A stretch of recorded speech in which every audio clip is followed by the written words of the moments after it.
Jos yhteiskunta toimisi hyvin, sä et katsoisi tätä nyt.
Kun lapsen äiti on Suomen kansalainen, saa lapsi Suomen kansalaisuuden automaattisesti.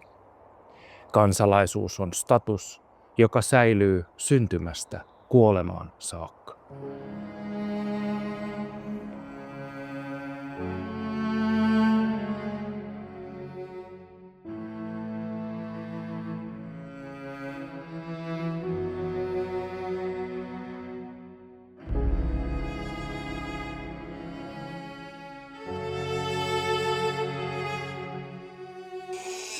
Tämä tässä on pieni ihminen.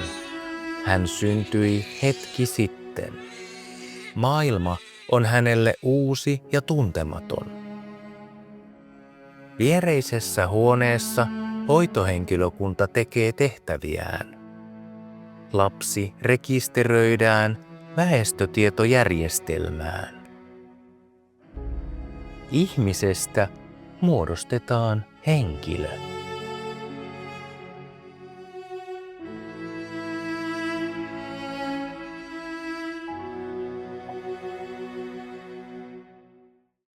Se, että lapselle annetaan sosiaaliturvatunnus välittömästi lapsen syntymän jälkeen, auttaa lasta koskevissa tunnistamistilanteissa, joita sairaalaolosuhteissa toisinaan tapahtuu. Tyypillinen esimerkki on lapsen joutuminen tehohoitoon synnytyksessä tapahtuneen komplikaation seurauksena. Tällaisessa tilanteessa, mikäli lapsia ei olisi merkattu, riski sille, että lapset voisivat sekaantua, on olemassa, joskin verrattain pieni. Sosiaaliturvatunnus, jos mietitään nyt sosiaaliturvatunnusta ihan tunnuksena, niin se on yksilön yksilöivä tunnistetieto, jota käytetään yksilöä koskevissa hallinnollisissa asioissa, kuten verotuksessa, sosiaaliturvassa tai vaikkapa terveydenhuollossa. Henkilötunnuksesta ja muista henkilöön liittyvistä tiedoista, jotka tallennetaan järjestelmäämme, säädetään väestötietojärjestelmästä ja Digi- ja väestötietoviraston varmennepalveluista annetussa laissa. Tämän lain 11 pykälän mukaan, kun henkilön tiedot tallennetaan ensimmäisen kerran väestötietojärjestelmään, henkilölle on annettava henkilötunnus. Tämä pieni ihminen sai syntyessään Suomen kansalaisuuden. Yhteiskunnan näkökulmasta hän on nyt henkilö, jolla ei vielä ole täyttä oikeustoimikelpoisuutta. Kansalaisuuden myöntäminen syntymän perusteella on juridinen käytäntö, jolla valtio turvaa yksilön oikeuksien ja velvollisuuksien toteutumisen. Käytännön katsotaan olevan lapsen edun mukainen.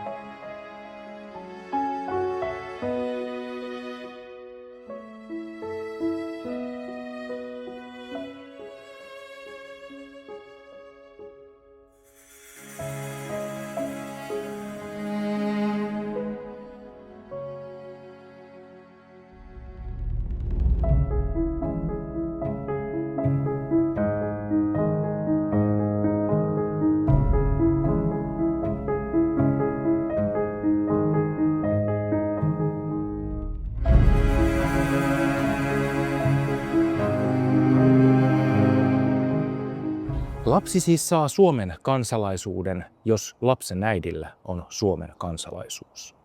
Jos lapsen äidillä ei ole Suomen kansalaisuutta, mutta hän on naimisissa ja lapsen toisella vanhemmalla on Suomen kansalaisuus, saa lapsi Suomen kansalaisuuden automaattisesti.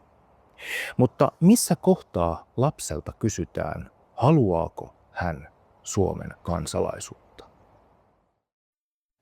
Kun me puhumme kansalaisuudesta, me tarkoitamme yksilön ja tietyn valtion tai vaikkapa Euroopan unionin välistä juridista suhdetta.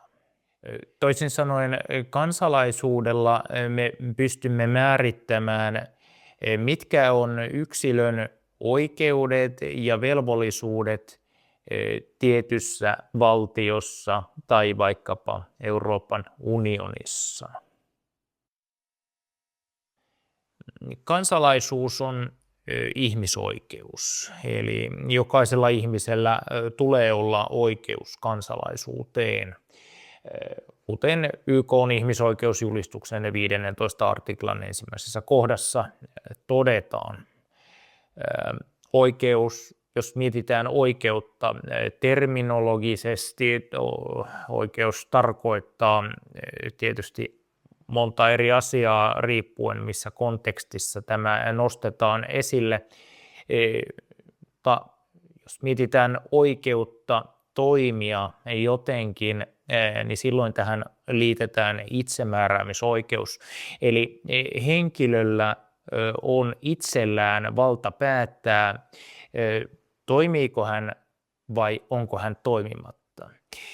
Toisin sanoen oikeus ei velvoita henkilöä toimimaan tietyllä tavalla, mutta antaa henkilölle mahdollisuuden toimia niissä raameissa, kun oikeus hänelle antaa. Mä olen Riku Auvinen ja mä yritän luopua Suomen kansalaisuudesta.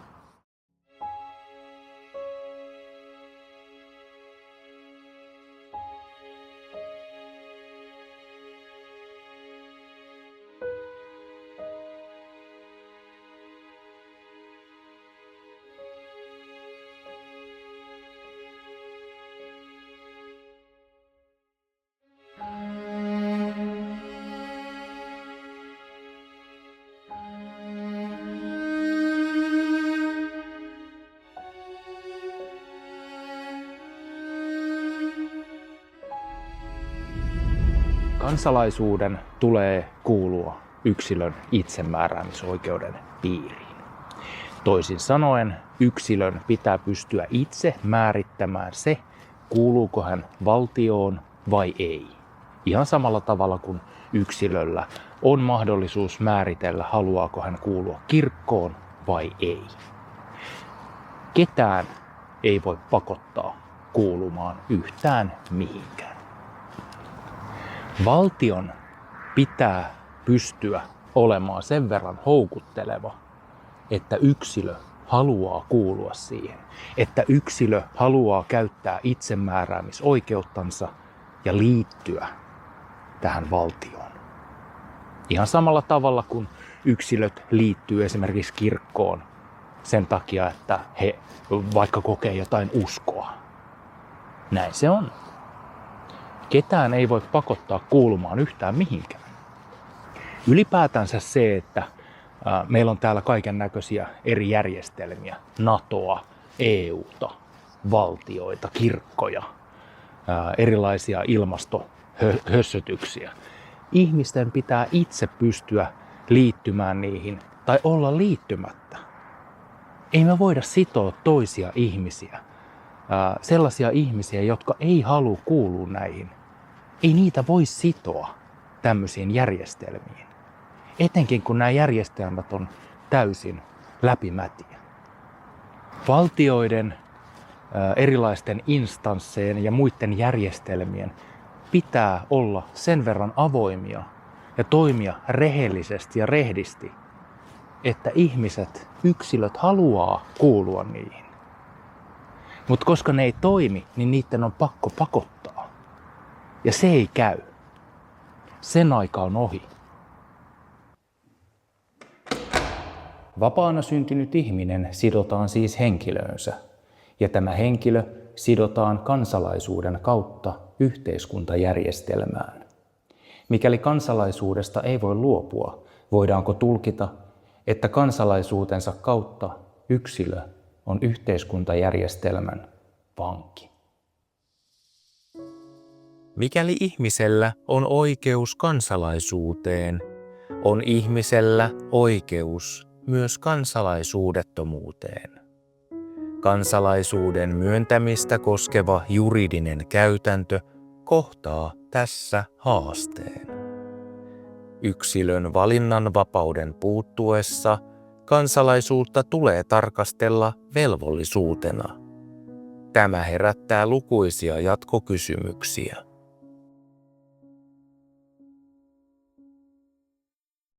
Yhdistyneiden kansakuntien pitkään jatkuneena tavoitteena on aikaansaada tilanne, jossa maailmassa ei olisi käytännössä yhtään kansalaisuudetonta henkilöä. Kansalaisuudettomuudesta säädetään toki myös kansallisessa lainsäädännössä, mutta pohjana siellä on Yhdistyneiden kansakuntien kansalaisuudettomuuden vähentämistä koskeva yleissopimus, jonka 8. artiklan 1. kohdassa todetaan, että sopimusvaltio ei saa ottaa yksilöltä kansalaisuutta pois, mikäli yksilöstä tulisi poisottamisen seurauksena kokonaan kansalaisuudeton. Meillähän Suomessa kansallinen lainsäädäntö on yleissopimusten mukaista kansalaisuudesta ja kansalaisuuden menettämisestä. Meillä säädetään sekä perustuslaissa että kansalaisuuslaissa.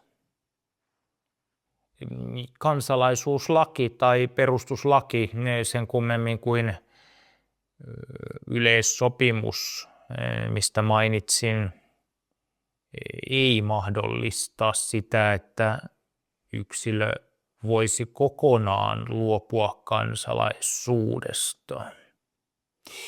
Tässä mielessä on perusteltua todeta, että tässä mahdollisesti muodostuu tilanne, jossa yksilö on ikään kuin sidottuna kansalaisuutensa vaan.